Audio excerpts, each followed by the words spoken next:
Hi, I'm Goralnick, architect, interior designer, and product designer. Welcome to my own home.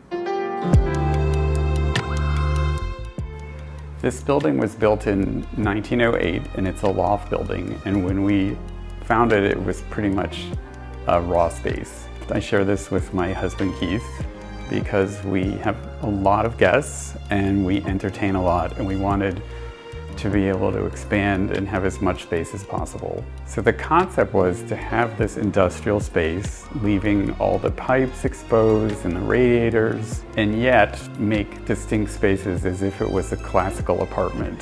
The few remaining details were the 12-inch baseboards, which we copied, but we created modern casings.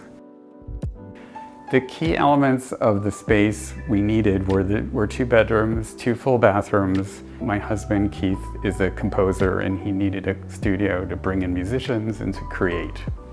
When you enter the apartment, there's an open foyer with a 7-foot-long neoclassical painting that was from the Museum of Fine Arts, and the classical juxtaposition with the industrial felt really interesting to me.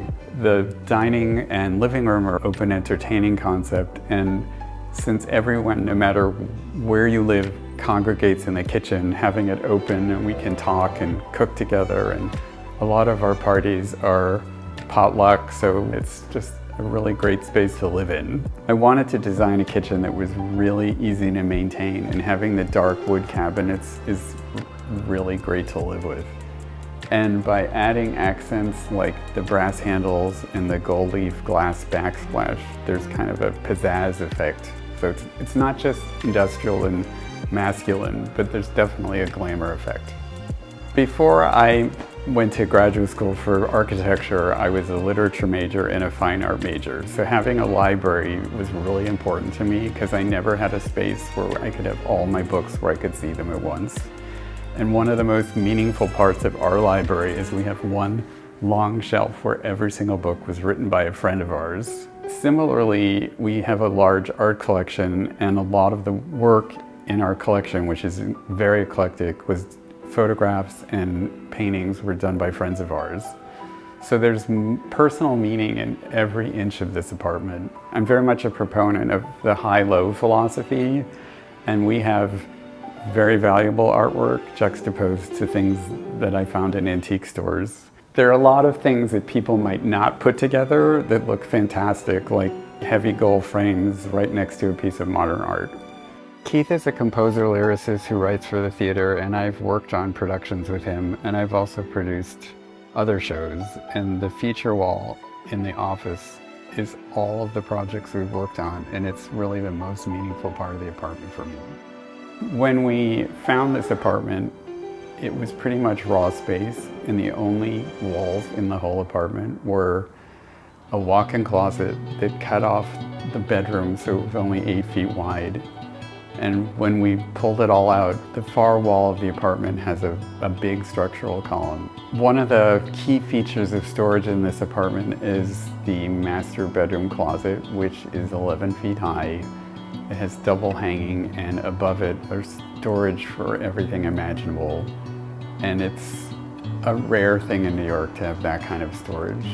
We created this screen effect, and all the doors open, and the surprise to all our guests is that it hides a multitude of storage spaces, including an 11-foot high storage space for shoes. My feeling about the bathrooms is I wanted something very, very classical, because I think of the bathroom as a refuge where you kind of close the door and shut the world out. So they're done in black and white, and the fixtures are nickel and black and brass and black. So it's very elegant, but it's not too much of a statement. My firm's philosophy is called Blended Modern, and I feel like the layout of this apartment exemplifies it perfectly. There's a nod to the traditional with some of the details and some of the furniture, but the layout is very, very modern. Everything is open, from the dining room to the living room to the kitchen. And if you slide all the doors open, you can see the entire apartment in one fell swoop. One of the characteristics of a loft is there are only windows on one side of the apartment. So in order to make the most of the light, all of the doors slide open. So from any perspective of the apartment, you can see all the windows at once. And in order to capture the light In the deep part of the apartment, we created these transoms, so everywhere you are, you have a sense of how big the apartment is, and we have 11-foot ceilings, which is fantastic. So even the smaller spaces we created feel commodious.